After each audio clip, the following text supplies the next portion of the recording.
Barbie was rightly called the Butcher of Lyon. Somebody who had committed awful crimes in France. Klaus Barbie became the leader of a gang of torturers and killers.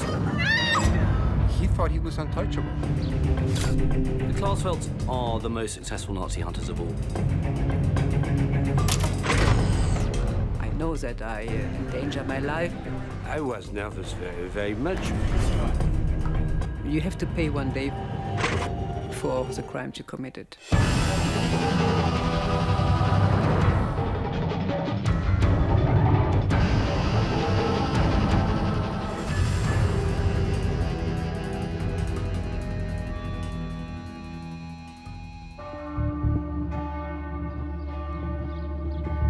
September 1971. German radical Beate Klarsfeld leads a protest on the steps of a Munich court. We were very angry. We had to do something. She is outraged by the court's decision to drop the case against Nazi war criminal Klaus Barbie. If he would die unpunished, it would be a defeat of justice. Barbie fled Europe after the war. But Beate and her husband, Serge Klarsfeld, are prepared to hunt him down to the ends of the earth. We decided one day to do something for justice. Not for vengeance, but for justice. Klaus Barbie, the former Gestapo chief in Lyon, has the blood of thousands of French Jews on his hands.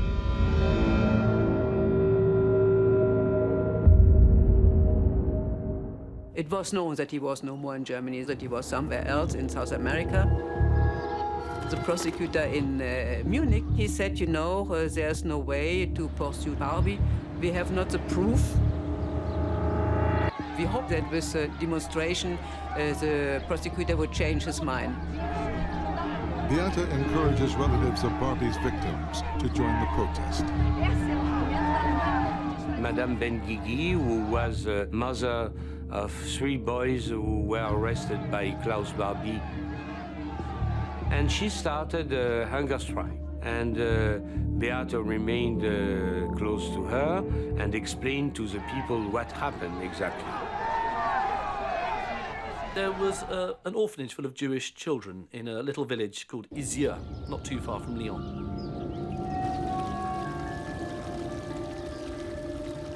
And one day in 1944, Barbie arranges for the entire orphanage to be cleared out.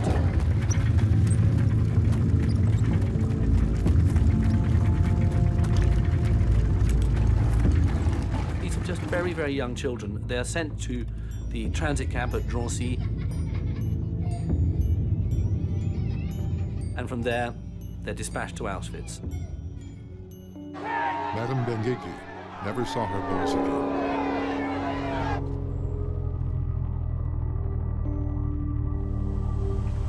Qu'est-ce qu'ils ont fait, ces enfants, pour les déporter et les envoyer au four?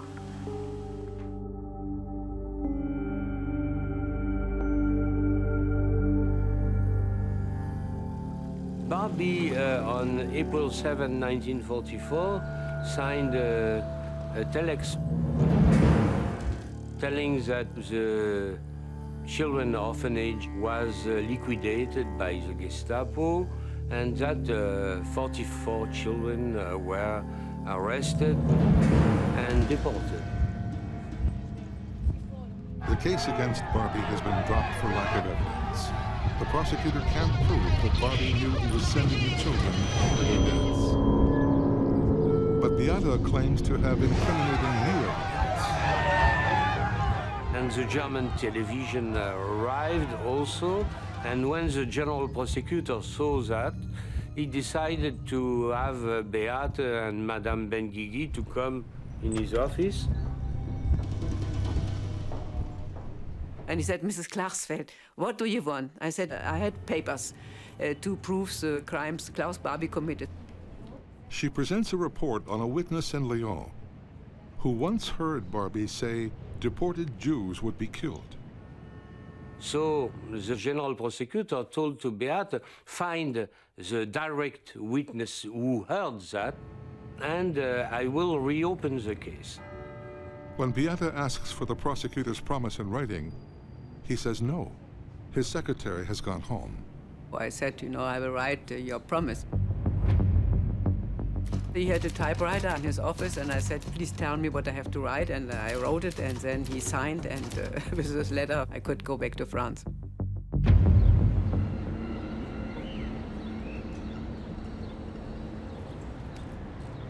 Beate and her husband Serge have dedicated their lives to hunting down Nazi criminals.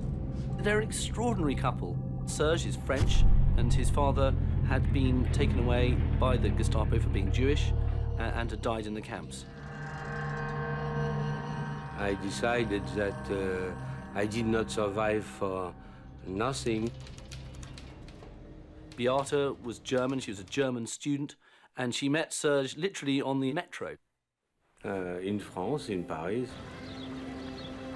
We met then 2 or 3 days later, and then he told me that he's Jewish and that his father has been deported and gassed in Auschwitz.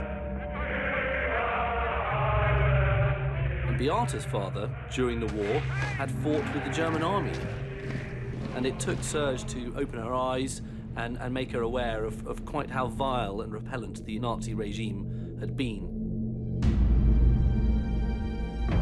When I heard the story of my husband, for me it was sure that I have to do something as a German.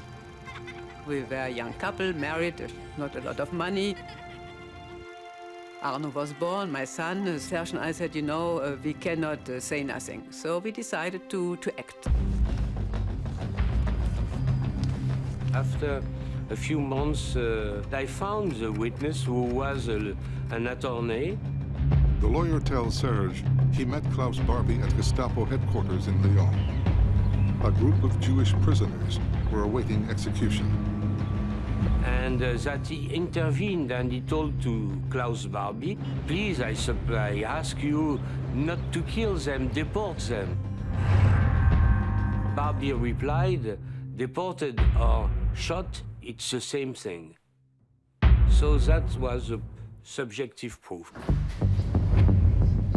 So with this argument in hand, I went back to Munich and the prosecutor reopened the case. What Beate does is she reminds the authorities that the victims and the victims' families are still there. This is a current thing. It's only 25, 26 years on.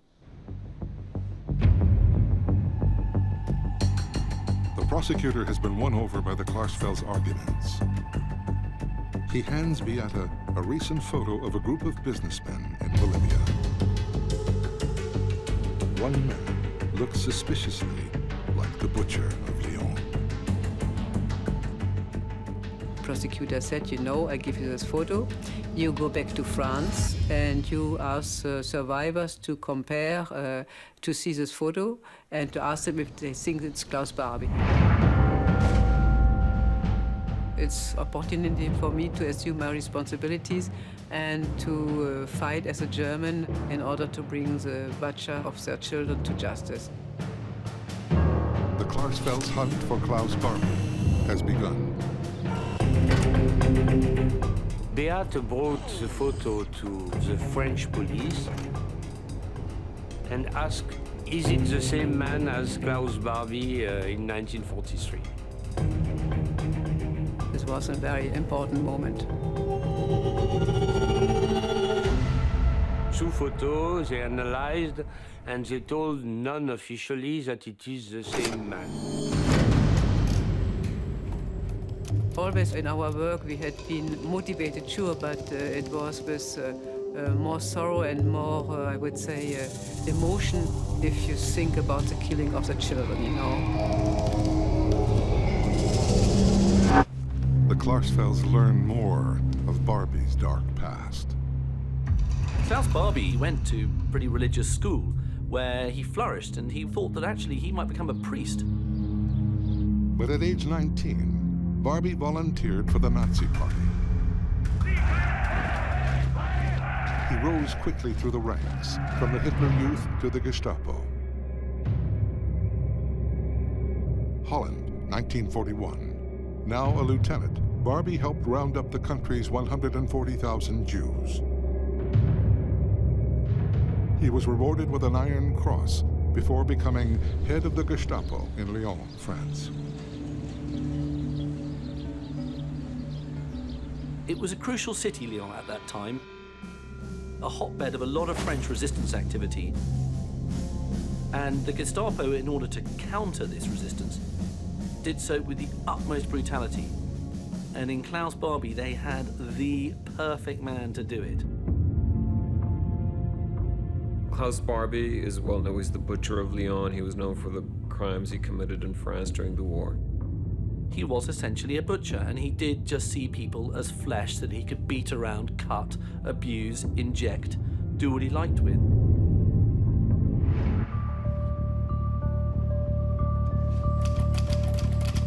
Beata's next move is to go public with the Barbie photos.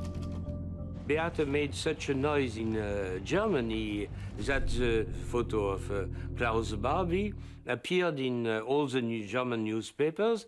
But the reaction they're hoping for doesn't come from Germany. It comes from halfway around the world. A phone call from Lima, Peru. And a man living in Lima told us that he suspected this businessman whose name was Klaus Altmann to be, in fact, Klaus Barbie.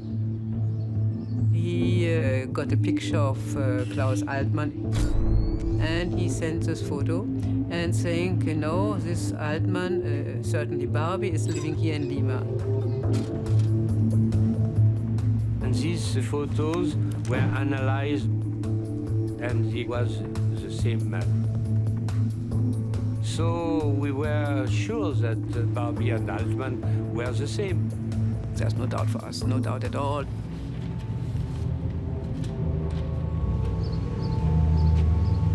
For Barbie, the road to Peru has been long and twisting.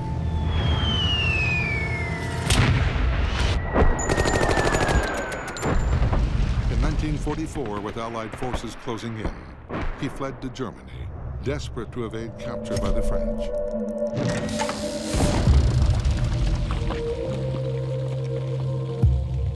Barbie then just, gets rid of his uniform at the war's end, and he almost became a beggar, just sort of kind of tramping the roads with a load of other ne'er-do-wells.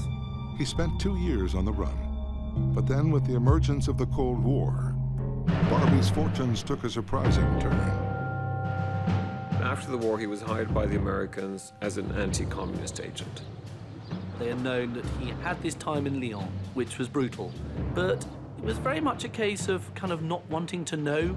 So he became an agent in the service of the American Secret Service, and he was working for the CIA afterwards.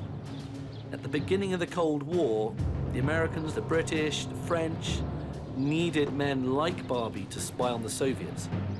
But by 1951, his value as a spy was in doubt. His contacts are drying up. The Americans know that the information coming in is poor, yet at the same time, they don't want to hand him over to the French.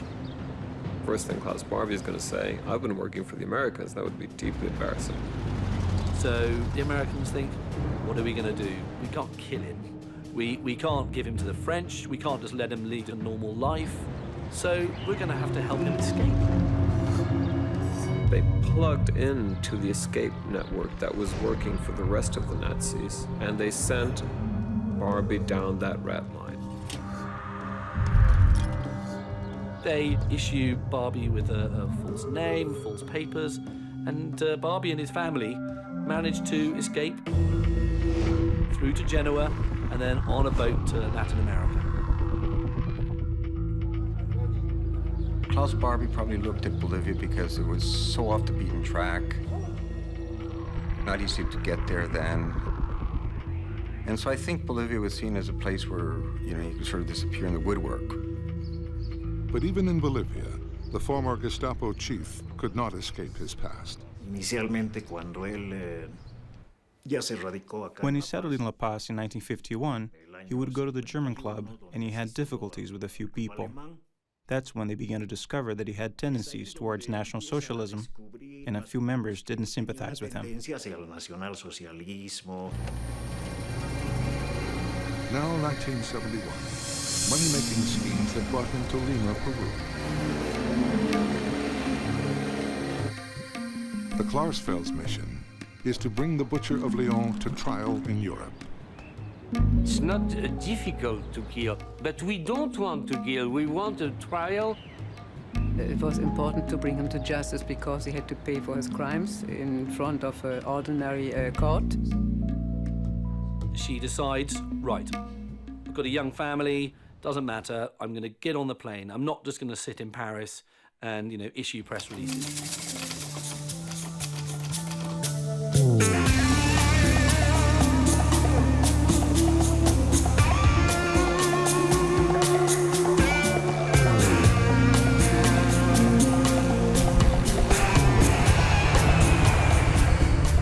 I'm going to Lima to ask on the spot the extradition of Klaus Barbie. What started out as a fight for justice in Europe has become a chase across continents.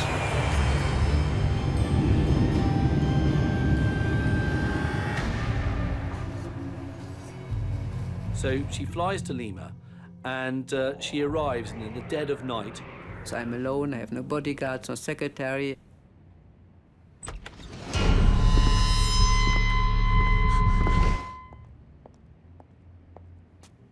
But nevertheless, she's a woman of immense energy. She decides that she's going to give, countless statements to the press. It's a protection for me. The newspapers announced my arrival. Peruvian authorities take action, but not against Beata. Hoping to avoid an international incident, they force Barbie to leave the country immediately. That's when the Peruvian National Police escorted him to the border. Lo entrega a policías bolivianos.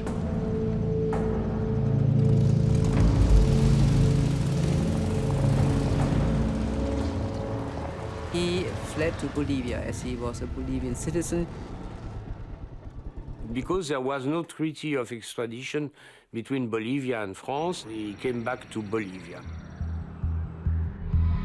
Now, at this stage, many of us would have given up and thought, well, the chase is over, but no, Beata gets on a plane. As I said, my place to fight is now La Paz, Bolivia. I think there was part of him that was daring. It was like catch me if you can, and it was defiant.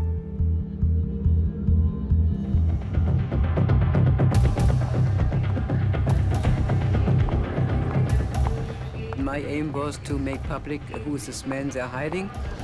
I had a file about his past, and I delivered to the newspapers and also to the Minister of Justice, the Chief of the Police, in order to tell them Klaus Altmann is Klaus Barbie. And you have to extradite him. But in seeking to expose a mass murderer, she exposes herself to danger. There was a dictator at that time in Bolivia, and the head of police very strong and very cruel. So Beata was arrested, released, arrested again. I know that I endanger my life, but I'm not so much concentrated on this. Beata is not detained long, but it is clear Barbie has friends in high places. Friends who've been watching his back since the first day he came to Bolivia in 1951. He was protected by the Bolivians because when he entered the country, it was a dictatorship, and no doubt they had known about his activities in Germany and in France. All the nasty things, horrendous things he did served him well in Bolivia because he knew a lot about interrogation. And he's using all his Gestapo experience to advise the dictatorships on how to deal with anybody who's against the regime. So there were some really shady deals going on in the 60s and the 70s involving the military. Barbie becomes an arms dealer, and he manages to do so by setting up his own little maritime business. It's called Transmaritima Boliviana. He uses it basically to launder money, sell arms. He was accused of trafficking arms, but he was never proven.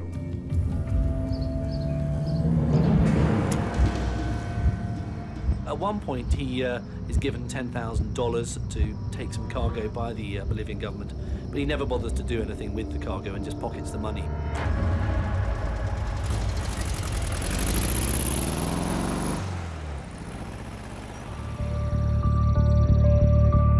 After 4 days in La Paz, Beata's campaign gained some traction.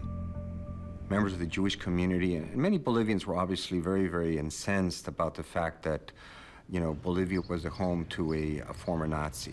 The national press began making all sorts of conjectures, and it did bother him. He had been discovered. But the government still refuses to extradite him. The Bolivian government considers that Barbie, under the name of Altmann, was really a Bolivian citizen. Beata decides to continue her fight on home turf.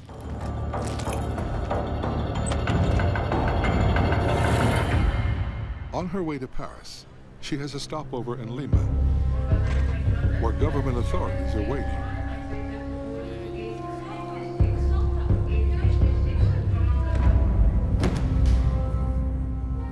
She's in this police office. She says, "Why am I here?" And he goes, "Well, we're worried about your safety." The Peruvian police inform Beata she's received death threats. Having made such trouble and identifying Klaus Barbie, and he had friends in Lima.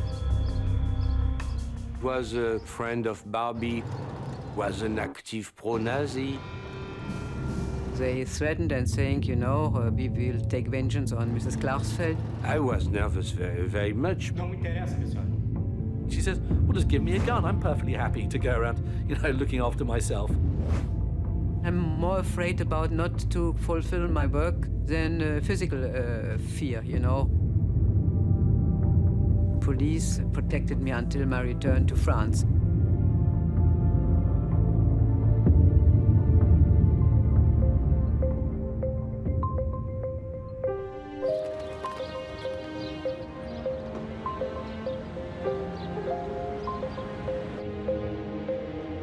She comes back home to the Paris apartment and finds that Serge has left it in a mess with the children. So as soon as she gets back, she goes straight back into the domestic role of washing their clothes, cleaning and cooking. So it's extraordinary to think this sort of middle-class Parisian housewife is also conducting this great fight for justice. That fight will soon gain an unexpected ally. Klaus Barbie's past is about to catch up with him.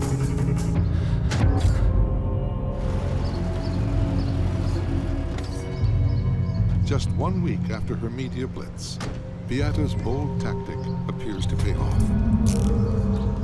Bolivian authorities are pressured into taking action against Barbie.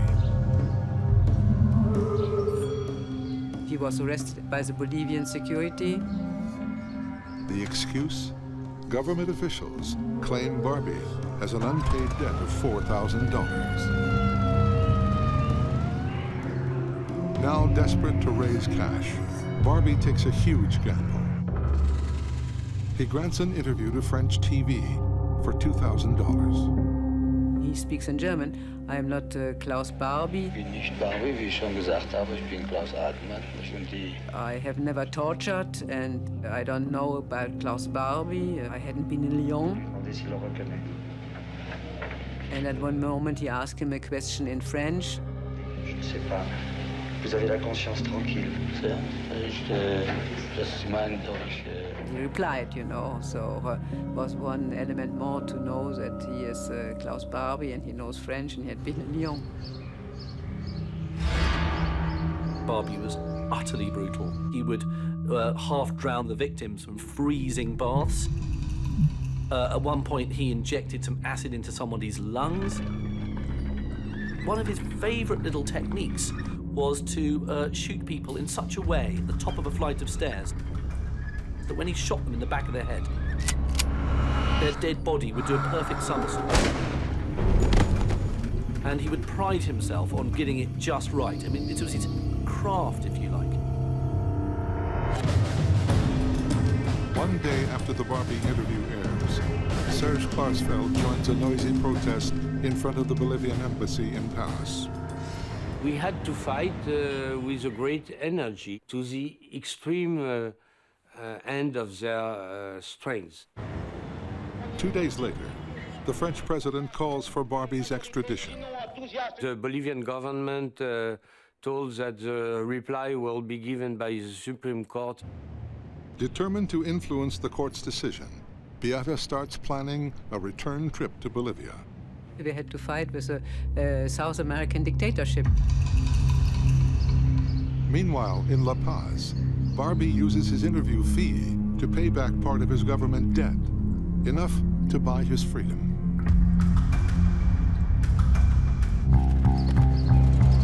Two weeks later, Beata arrives, armed with a new strategy. Beata went back to Bolivia with the mother of 3 children who were arrested in Isieu. The only surviving brother of those children is Alexandra Hallenbrenner. My mother didn't hesitate for a second. She said, "For the love of the children, I will go." We had the poster saying, Bolivian population, I'm the mother of the children deported by Klaus Barbie. We ask you to send Klaus Barbie back to justice to France.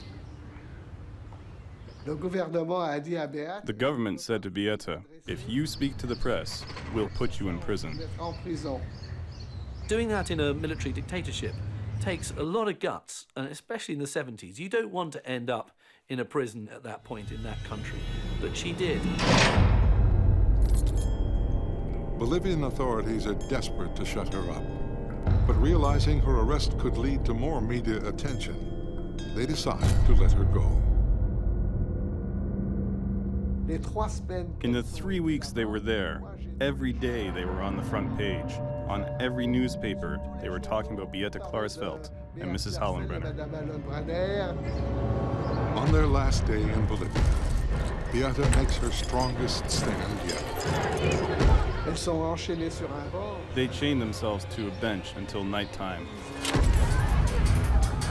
We have always to take spectacular actions because if not, the newspapers wouldn't speak about it. We gave them what they wanted. The police came several times and ripped up the posters, and each time the Bolivians remade them. These 2 very brave women chaining themselves to a bench. I mean, it was a very, very brave protest.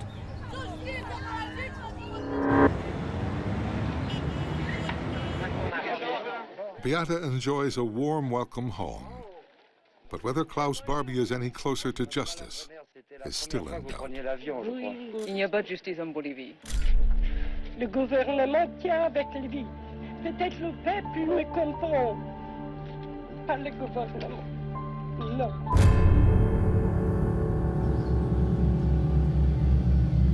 Months pass.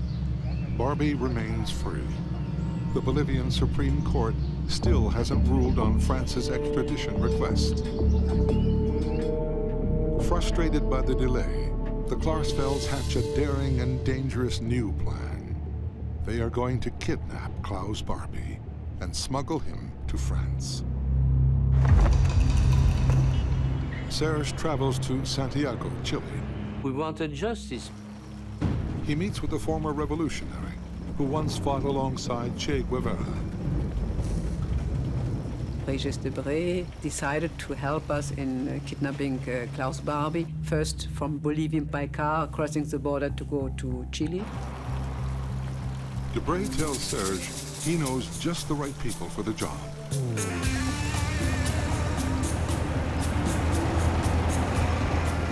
We arrived at the border of Chile and Bolivia, and we met Gustavo Sanchez Salazar, who is his friend from the army. He told us that an attempt of kidnapping is possible between La Paz and Cochabamba, because Barbie had a business in Cochabamba. We had to pay the money to buy a car, and the car was needed in order to capture Klaus Barbie. I gave the money, $5,000.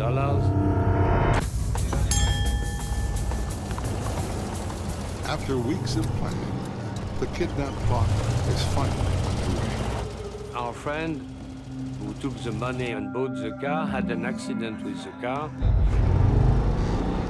And so we had to abandon this plan. It was impossible to make the attempt. It is a stunning blow for the Klarsfelds. Barbie may never be tried for his crimes. Despite the setbacks, Serge and Beata never waver. Through the 70s, they remain determined to bring Klaus Barbie to trial. It's very, very hard during 10 years to have the same strength and the same will. Their life since then has just been one long, very, very hardly fought campaign against injustice. It's a great responsibility when you start a fight, which is a fight known by the media, the public opinion, and so on.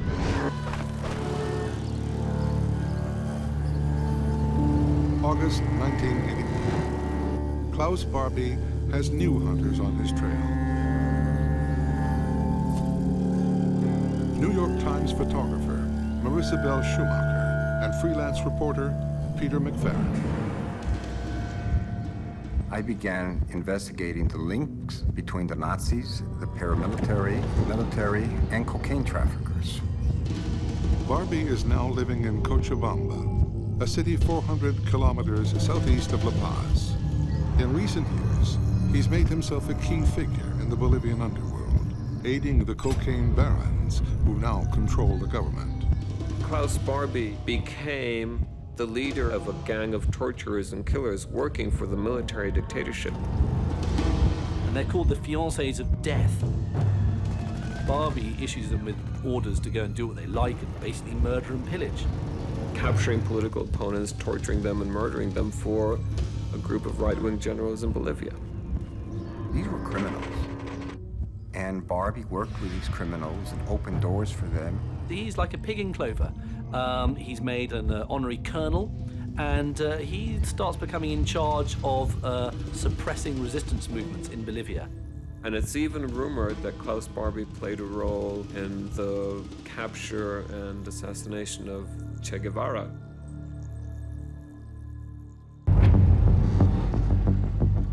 Marisabel Schumacher and I decided to go to Cochabamba to track down Klaus Barbie. I had a friend in Cochabamba who was a journalist who also worked at the local phone company. And he was able to identify the area that he was living in. Peter McFerrin began ringing the doorbell so he would come out, but he didn't feel like coming out.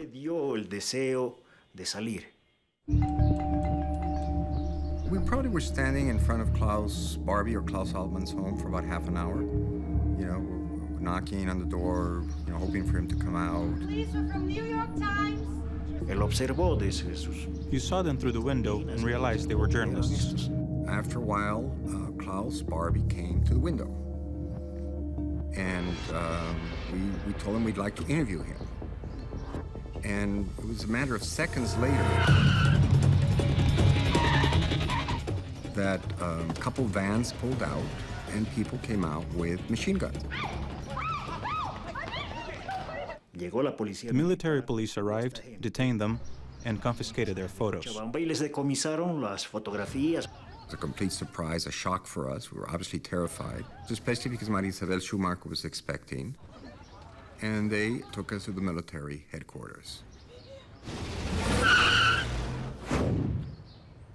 But it just happened so fast. Before we realized that we were in the military barracks. They basically threatened to torture us, and they were obviously very threatening in their tone. And their big concern was, how were we able to track down Barbie? Who was our source? How did we find him? The worst part was the threatening to take our fingernails out.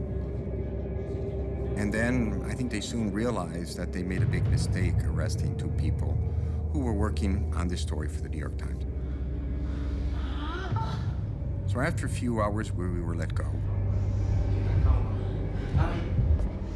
We got out on the first flight we could. And we went back to La Paz, and 2 or 3 days later, the New York Times published a front-page story about the Nazis, about the paramilitary, about the cocaine traffickers. And hours later, I received a series of death threats. I was advised by friends and family, you better get out of Bolivia very quickly. And I caught the next flight out to Puerto Rico.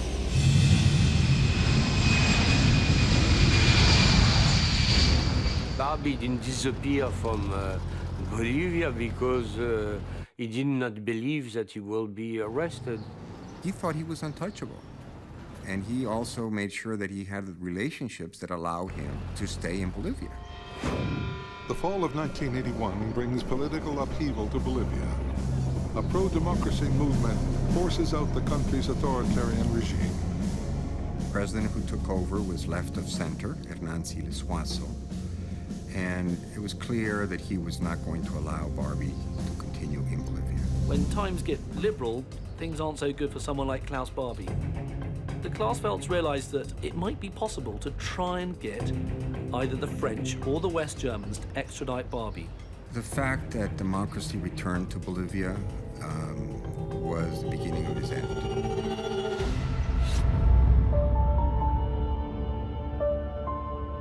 Bolivia is no longer a safe haven for Klaus Barbie. Seizing the moment, Serge turns to the most powerful man in France, President François Mitterrand.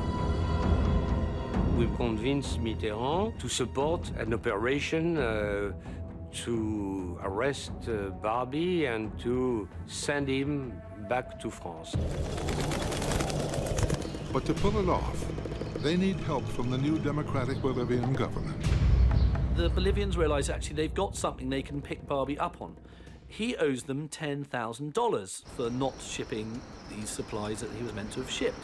He says, well, I'll pay you. And they go, well, pay us now. And he says, well, I don't have the money on me. He says, right, you're under arrest.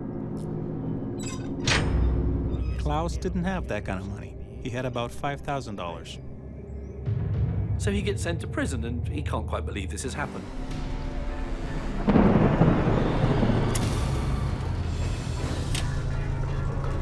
$10,000, not a lot of money, but will be very expensive for Barbie. I spoke to the lawyer to find some way to solve that problem, but I couldn't. Finally, I had to ask for a loan.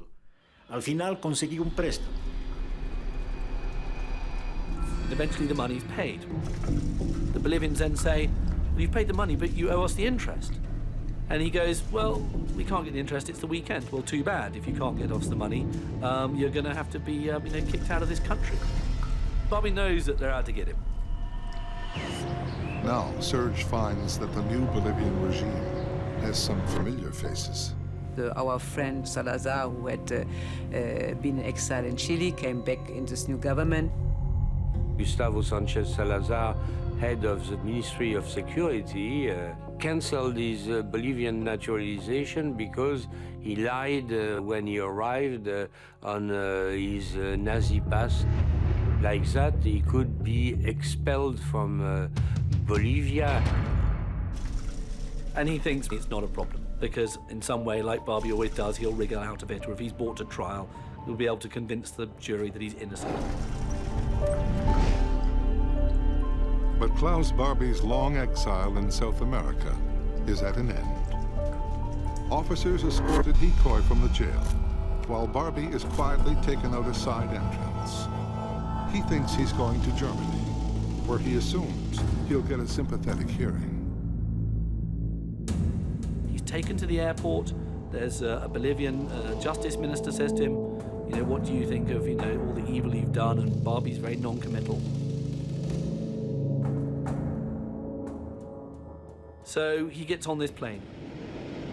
Pero sin embargo usted sabe que los pueblos de Europa y particularmente Francia no han olvidado. Yo olvidé. Si ellos no me olvidaron es otro asunto.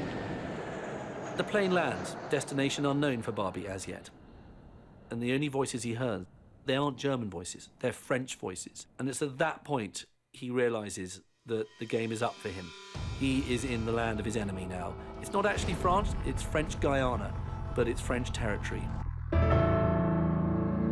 On the airport tarmac in Cayenne, Guyana, Klaus Barbie is officially charged with crimes against humanity. No me puede dar un juicio, no se condena, no condena, eso no me corresponde. The final leg of the journey takes Barbie to Lyon, France, scene of his atrocities 40 years before.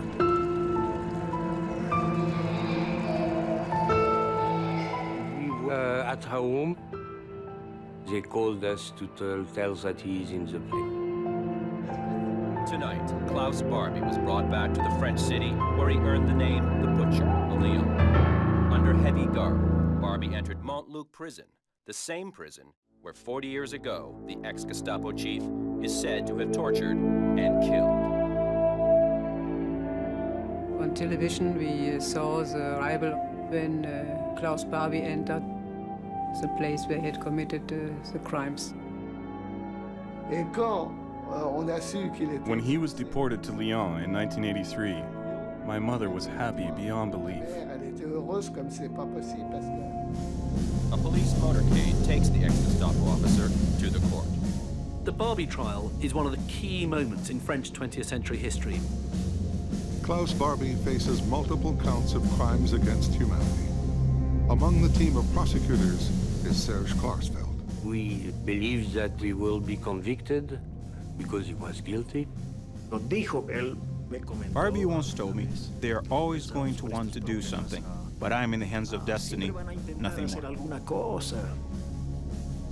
His attitude did not change. There was absolutely no remorse for what he'd done. And never, never, never a sign of regret, never a word of regret, and no word of the victims, you know. On July 4th, 1987, 16 years after the Klarsfelds began their hunt, Barbie is found guilty. The former Gestapo chief showed no emotion as a sentence of life imprisonment was passed. I was satisfied, but I wasn't filled with hatred or vengeance. It was an historic judgment, and that was the goal. For my mother, too. Until then, never you saw somebody, a group of Jews bringing to justice Nazi criminals by trial. I see them as evil hunters, and they were determined to track somebody down who had committed so much evil. And that's admirable. It was important to see that this abject and awful and brutal Klaus Barbie in front of his judges was brought to justice.